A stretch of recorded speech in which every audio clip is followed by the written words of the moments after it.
Salut à tous et bienvenue sur Tarif et News, semaine 45. Alors, je vous fais voyager dans le temps avec cette image d'un ancien revendeur Games Workshop. Et pourquoi je vous remets cette image? C'est parce que je vous rappelle que je cherche toujours des images pour refaire un Iggy Come Back in the Time, version le Wargame comme c'était il y a de ça 20 ans. Et j'avais envie justement d'avoir vos images. Donc si vous avez des images d'un magasin, ça peut être vraiment sympa hein, de revivre comme ça un petit peu, de voir toutes les boîtes, des images d'anciens décors, des tables de Mordheim ou des tables de Battlefield Gothic, c'est pas ce qu'il y a de plus fou en décor, mais on sait jamais, on peut avoir des belles surprises. Donc n'hésitez pas à m'envoyer ça eh bien, via Facebook ou via le mail, enfin voilà, n'hésitez pas comme ça, histoire que j'ai un petit peu plus de matière. Après, en ce qui concerne l'actualité de la chaîne, eh bien, tous les jeudis maintenant, vous allez avoir du fluff sur IGTV. Donc là, jeudi prochain, c'est la deuxième partie du fluff consacré à Conquest. Et puis je vous rappelle que sur Conquest, je suis partenaire avec la boutique Parabellum. Donc si vous allez sur le site officiel et vous mettez le code IGTV, vous avez 10% de remise sur votre commande. Et c'est vraiment sympa de tous se lancer en même temps. Donc coucou à tous ceux qui ont décidé de se lancer en même temps. Sachez, vous me trouvez aussi sur Twitch pour faire des live montage. Et on arrive au bout parce que demain soir, mardi, donc mardi, on sera le combien? On sera le 8. Mardi 8 à 21h sur Twitch. Ce sera la dernière étape pour moi. Je montrerai le Big Tyrannosaure. Donc si vous voulez être là, il y aura aussi Mar et puis Anthony. Donc voilà, n'hésitez pas à nous rejoindre, que ce soit de l'aventure, que ce soit avec le fluff, avec les vidéos fluff qui sortent comme ça au fur et à mesure, ou bien tout simplement pour passer un bon moment entre nous. Alors l'actualité games, elle va être assez rapide du coup. Donc on a la magnifique boîte, non mais vraiment magnifique boîte d'Astra Militarum, Cadia Stand avec, bon voilà, on a déjà le contenu, on sait déjà ce qui est à l'intérieur. Le livre, voilà, on le connaît. Donc le prix, bien sûr, c'est comme d'habitude. Cette fois-ci, pas d'augmentation, pas de baisse, pas de ni de bonne ou mauvaise surprise. C'est standard, c'est le 155 € classique des familles. Donc c'est assez intéressant malgré tout quand on regarde un petit peu tout ce qu'il y a à l'intérieur. Et quelque chose me dit que les figurines sont vraiment à tomber. Enfin déjà quand on voit les images là, on s'en rend pas forcément compte, mais quelque chose me dit que quand il y aura une vidéo d'unboxing qui sortira sur IGTV, vous allez vous dire ouais vraiment ces figues sont assez exceptionnelles. Donc comme d'habitude, ça va être une boîte, je pense que ça va se vendre très très bien comme des petits pains. Et puis Astra Militarum en plus ça faisait longtemps qu'il n'y avait pas grand chose. Voilà. Alors après c'est vrai qu'on peut se dire bon on est à l'approche de la V10, hein, normalement la V10 c'est l'été prochain. C'est un peu ballot que le codex sorte 6 mois avant la fin. Ouais, peut-être. Mais bon, après, il ne faut pas bouder son plaisir. Au moins, il y a un codex qui va être là. Et voilà. Donc, bientôt plus d'informations sur la chaîne. Ensuite, Orc Golf Rocker. Donc, ça, c'est celui qui sort pour Noël. Donc, il va être au prix de 27 €. Voilà, 27 €, c'est pas si mal que ça. Parce que on a l'habitude que les persos coûtent plutôt dans les 32, voire 35 €. 27 € au final, c'est pas mal. Et puis, cette figurine, surtout, elle a beaucoup de caractère. Moi, j'aime quand ils font des figurines voilà, qui sortent un petit peu de l'ordinaire. Alors, c'est pas forcément une figurine pour jouer, mais ça peut être une figurine qu'on peut avoir envie de mettre dans un boys band, par exemple, parce que je crois qu'il y a d'autres figurines comme ça, ambiance un petit peu rocker. Et puis voilà, qui est des figurines aussi qui sortent un petit peu pour le côté exclusif et pas que le côté jeu. Je trouve que c'est une bonne chose, voilà, pour les peintres ou pour juste les collectionneurs. Donc voilà, Orcoffer Rockers. Ensuite, eh bien, voilà, vous pouvez commencer à prendre vos places pour Warhammer Fest hein, en 2023, 29 avril, 1er mai, voilà, imaginons. Si ça se trouve, j'irai peut-être, je sais pas. Mais j'ai envie de retourner au Warhammer World, donc je pense qu'un jour j'y retournerai. Alors ensuite, chez Forge World, donc du coup, il y a un repackaging donc sur les Doomshite pour Aeronautica Imperialis, voilà, le White Dwarf qui va sortir. Et puis, est-ce qu'il y a des bouquins? Alors, ça, c'est la version un petit peu collector, mais on va l'avoir aussi en version française. Je descends un tout petit peu. Donc oui, bien sûr, hein, on est dans le mois, enfin, on est dans la sortie Astra Militarum, donc on vous sort plein de bouquins sur l'Astra Militarum. C'est bien fait, ça tombe très bien. Donc, qu'est-ce qu'on a en français? On a 100 Cadiens qui va sortir au prix de 14 €, tout à fait. Non, 100 Cadiens, c'est 13 €. Donc, il va être à 13 €. Et puis, Cortège d'acier, qui est ici, lui, va être à 14 €. Voilà. Donc, des romans consacrés, donc là, bien sûr, aux Cadiens. Et là, est-ce que c'est la suite ou pas? Non, c'est pas écrit par la même personne. Voilà. Donc des romans, si vous voulez, de la garde impériale. Alors, on passe au résultat du sondage de la semaine dernière. Je vous parlais de Necromunda parce que c'est vrai que je trouve qu'ils sortent tellement de choses pour Necromunda que je me disais, mais c'est fou, ça marche si bien que ça, Necromunda. Donc, il y a une petite voix qui me disait toujours, oui, mais en fait, c'est pour faire vivre Forge World parce que s'il n'y a plus de Necromunda, Forge World, ils existent quasiment plus. Il va rester peut-être un petit peu de Blood Bowl après, puis après, on tombe sur Aeronautica Imperialis et Adeptus Titanicus, autant dire, Forge World, c'est fini. Donc voilà, je pense que c'est aussi pour ça. Après, on m'a dit, peut-être qu'en France, ça marche pas des masses, mais en Angleterre et aux États-Unis, Necromunda, ça marche fort. Donc voilà, et je vous posais la question du coup, est-ce que vous achetez ou jouez à Necromunda? Donc oui, pour 28% des gens, voilà, hein, c'est quand même assez une grande part, hein. Bon après, bien sûr, il faut toujours prendre en considération que tous les gens ne vont pas voter, forcément, et que là, quand on dit oui, c'est sans doute que oui, on veut montrer que son jeu existe, on veut montrer qu'on est là, donc 30, c'est vraiment la moyenne la plus haute, et puis non, voilà, 61%, et 10%, ça me tente, donc un dixième des votants qui peuvent se laisser tenter, mais c'est vrai que ça peut être assez tentant, et c'est vrai que pas le matraquage, mais le fait que Games Workshop continue à sortir comme ça des nouveautés, ça montre que le jeu est vivant, ça montre qu'il n'est pas prêt de s'arrêter, a priori, et puis qu'il y a beaucoup de choses, et puis c'est vrai que si on veut se lancer sur Necromunda, avec toutes les boîtes plastiques qui existent, tous les kits de décor, il y a quand même beaucoup de choses, même si je trouve toujours que les décors Necromunda, c'est un petit peu cher en termes de prix, mais voilà, il y a toujours des bonnes affaires à faire, d'occasion de soldes, des magasins qui bradent un petit peu, il y a toujours des bonnes affaires à faire, voilà. Alors si on parle de bonnes affaires, eh bien il y a les boîtes de Noël, voilà, donc les boîtes de Noël, il y a les versions AOS, il y a les versions 40 000, on les verra après. Ce que je peux vous conseiller d'ores et déjà, peut-être,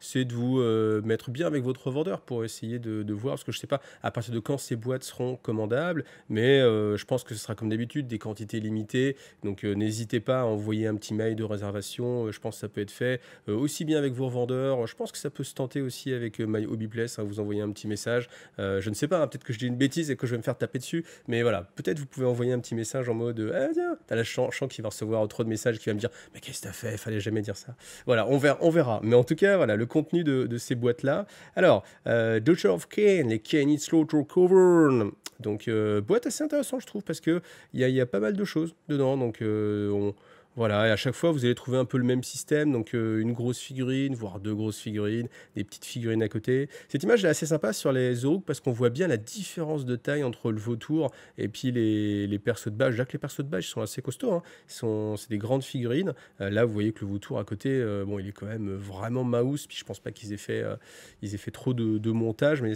ouais, ça permet de regarder l'échelle comme ça. Alors, sur les Gloomspite, là, on a deux fois le... En fait, je pense qu'ils n'avaient pas grand-chose à mettre dedans, donc c'est pour ça qu'ils ont doublé le, je sais plus comment il s'appelle, le Manger Squig, voilà. Ça, c'est une belle figurine, hein, qu'on voit souvent dans les Golem Démons, mais c'est vrai elle est vraiment assez sympathique, hein, cette figurine. Ensuite, on a... Là, vous voyez, tout de suite, la boîte est plus remplie, mais c'est des vieilles figurines, donc des kits qu'ils ont sans doute rentabilisés depuis longtemps, et puis bah voilà, hein, c'est du Skaven, donc Skaven, forcément, on a besoin de beaucoup. Cette boîte, toujours assez sexy, voilà, les Night Haunt, c'est une armure qui me séduit, enfin, le côté fantomatique, comme ça, déjà, on se dit, ah, c'est facile à peindre, et puis voilà. Alors, les Sylvanettes, déjà, moi, c'est beaucoup moins ma tasse de thé, mais voilà, ils sont là. Bah, c'est dommage qu'il n'y ait pas quand même les... Ouais, j'aurais été peut-être un petit peu gourmand, mais ils auraient pu sortir un peu les gars sur Libellule, là. Vous savez, les sorties qu'on a eu il n'y a pas longtemps, alors je ne me rappelle pas le nom, puis je ne vais pas le chercher, mais c'est vrai qu'un petit peu plus de nouveautés, je pense que ça aurait été peut-être un peu plus sexy aussi pour vendre la boîte, parce que, vous voyez, sur les Stormcast, là, ils sortent les dragons qui sont sortis il n'y a pas si longtemps, voilà, donc cette boîte aussi, sympa, hein, franchement, ça peut donner envie, parce que moi je sais que ces dragons, juste les dragons, comme ça, et puis... Après, allez, la première couche, c'est les dragons. Tu fais les dragons, c'est de la balle. Pourquoi pas, je me laisserais tenter. Et après, c'est les Stormcast aussi qui ont été tous un petit peu redesignés, un peu plus élancés, moins mouse que ce qu'on a en statut devant chez Games Workshop. Donc ça peut être assez séduisant. Et maintenant, la même chose pour Warhammer 40 000. Alors avec là, des choix un peu plus discutables. Donc une armée de sorts de bataille, ça c'est très bien. Alors me demandez pas les prix, j'ai pas encore les prix. Je sais pas, j'imagine que ça va coûter... franchement, là, comme ça, vu de nez, peut-être 200, hein, 190, un truc comme ça. Si ça coûte moins cher, c'est vraiment tant mieux. Mais bon, quand je vois le prix, là, si vous avez un chevalier, je pense que ça va coûter allez, entre 150 et 200, 650, c'est vraiment une bonne affaire. Donc, on a la boîte sur de bataille, voilà, très bien. La boîte Adeptus Custodes, là aussi. Bon, on a un petit peu toutes les figurines de la gamme. Donc, voilà, c'est plutôt sympathique. Ensuite, le Manipule Adeptus Mechanicus avec Belisarius Call. Là, en fait, les choix, déjà, je les trouve un peu plus discutables parce qu'on a des persos spé, en fait. Vous voyez, Trajan, forcément, là, déjà. Belisarius Call, tout le monde l'a plus ou moins. Enfin, je ne sais pas, si vous jouez Adeptus Mechanicus, il y a quand même de grandes chances que vous ayez eu un petit call, déjà chez vous, déjà peint. Donc après... Qu'est-ce qui t'arrive en plus? Je sais pas. Je pense que ça aurait été des boîtes vraiment plus sympas. Alors, bon, après, faut les voir plus comme des boîtes qui sont là pour dire à quelqu'un, allez, vas-y, lance-toi sur l'armée, que pour dire à des joueurs qui ont déjà l'armée, allez, tiens, vas-y, on va te faire un petit cadeau, tu vas pouvoir upper ta force un peu plus. Mais c'est vrai que le fait de mettre des persos spéciaux, ça dégomme complètement l'intérêt pour les joueurs qui jouent déjà l'armée, en fait. Alors que, tant qu'à faire, on pourrait aussi la vendre aux anciens joueurs, hein, ceux qui ont déjà des figurines. Bon, voilà. Alors là, vous avez Canis Rex, mais Canis Rex, c'est en fait la possibilité de monter n'importe quel type de chevalier impérial. Donc, normalement, enfin, alors après, on peut se poser la question quand même, parce que dans la boîte de Canis Rex, on peut monter tous les chevaliers impériaux. Et je me dis, est-ce qu'il n'y aurait pas moyen, parce que j'ai pas vu la grappe de Canis Rex, je me dis, est-ce que peut-être ils n'auraient pas enlevé la boîte pour faire par exemple le Crusader, etc. Et qu'on ne pourrait faire que Canis Rex? Je sais pas, ça reste à vérifier. Mais il suffit d'aller voir sur le site de Games Workshop, vous regardez Canis, vous regardez comment sont réparties les grappes, et vous voyez, vous dites que s'il y a le Gauntlet Thunderstrike, forcément, c'est qu'il y a d'autres choses à côté. Mais il y a peut-être quand même une grappe en moins par rapport à la boîte seule, donc vérifiez-le.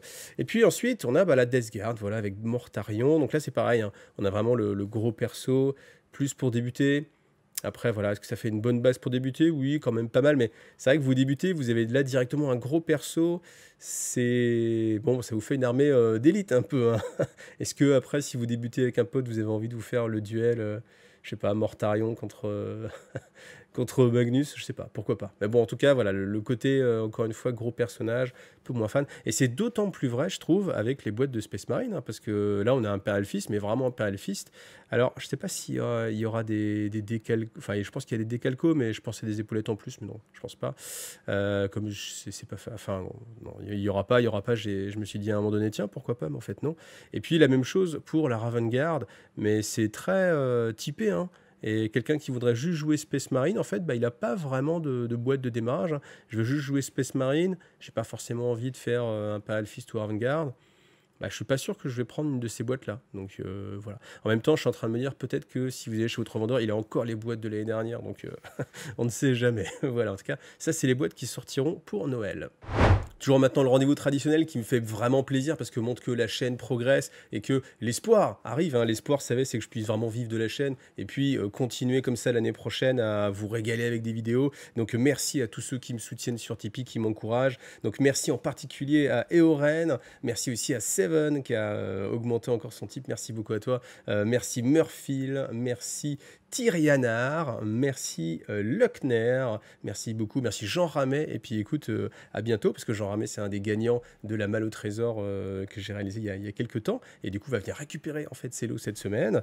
Merci aussi Shiftoriko Shihip, alias Chris, hein, ça va être plus facile comme ça, vraiment merci beaucoup, beaucoup, et puis merci aussi à Gork Factory, et oui, et merci vraiment vous tous qui m'aidez sur Tipeee, et puis n'hésitez pas, il faut continuer, parce que c'est vrai que on n'est pas encore au seuil de rentabilité, c'est pas gagné, et c'est vrai que pour une chaîne qui parle un peu de tout, et du Games Workshop et du multijeu, c'est vrai que c'est difficile de s'en sortir, je trouve. Je le vois bien sur les vidéos, dès que je fais une vidéo qui parle de Games Workshop, comme typiquement Tarif News, voilà, ça va aller chercher les 3000 vues, ça se fait bien. Dès que c'est une vidéo d'un autre style qui parle d'autre chose, hein, même si c'est du Games Workshop, mais du jeu spécialisé, c'est tout de suite beaucoup plus difficile maintenant de générer des vues, et qui dit générer des vues, dit générer des sous-sous, et c'est vrai que je m'en sors pas juste avec les vues. Donc si vous aimez le multijeu, mais vraiment dans sa pluralité, hein, que ce soit pas que du 40 000, pas que du AOS, mais aussi du Warcry, du Warhammer Underworld, du Necromunda, de l'Adeptus Technicus, ouais, je sais, un jour je sortirai un rapport de bataille, mais aussi d'autres jeux, hein, Kairis, Alchemy, TGCM,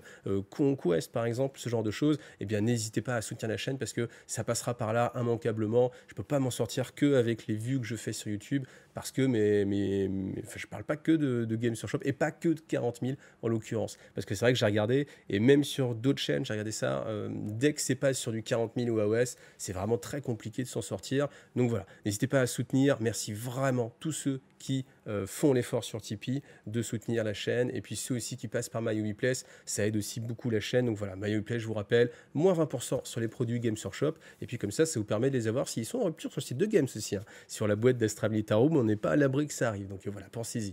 On termine avec la petite chips qui nous donne la petite cacahuète en attendant sur Ark of Omen. Donc voilà, ça démarre. On sait qu'on a eu une vidéo déjà, hein, qui présentait voilà, le lien, il y a des Space Hulk, etc. On ne sait pas beaucoup, on ne sait pas grand-chose.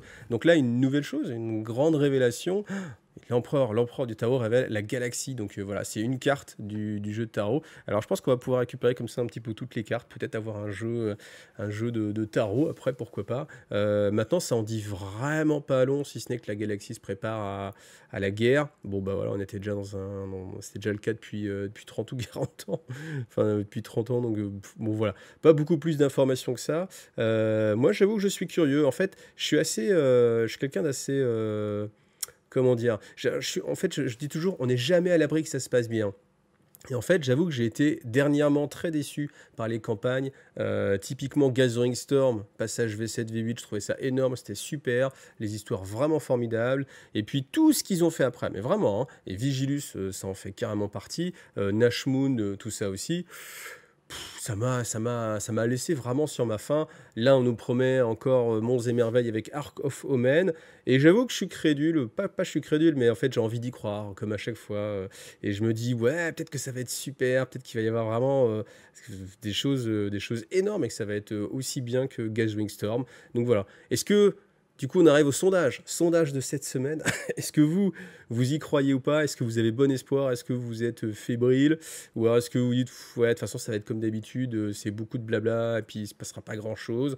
Donc, quelles sont vos attentes? Voilà, je vous expliquerai ça toujours comme d'habitude, hein, dans le sondage. Vous allez dans la description, et puis vous votez. Donc, mais je pense qu'il y aura un truc genre, ça m'excite, ça me laisse de marbre, ou alors middle, un truc comme ça, hein, comme d'habitude. Voilà. Bon, en tout cas, merci à vous d'avoir vu Star FA News. Encore une fois, rendez-vous demain sur Twitch en live pour le final du montage de l'Armée Conquest. Voilà, ça va être assez sympa. Il y aura de l'ambiance, il y aura Mahar Prod, il y aura Anthony, donc ça va être assez sympa. Et puis tout au long de la semaine pour d'autres vidéos. Voilà, merci à vous tous. Allez, à bientôt. Salut à tous. Ah oui, juste un truc, hein, je vous ai dit, hein, tous les jeudis, il y aura du fluff. Là, ça va être encore un peu du Conquest, mais vous inquiétez pas, il y aura aussi du 40 000. Et même si vous avez envie, il y aura du AT43 ou autre chose. Et d'ailleurs, mettez-moi ici en commentaire, est-ce que vous avez envie d'autres fluffs que Warhammer 40 000? Conquest, vous allez en avoir, hein, vous allez avoir les 6 factions, mais qu'autre chose que 40 000, et typiquement sur des jeux qui ont disparu maintenant, comme AT43, est-ce que ça vous intéresse ou pas? N'hésitez pas. Voilà, allez, à bientôt. Salut!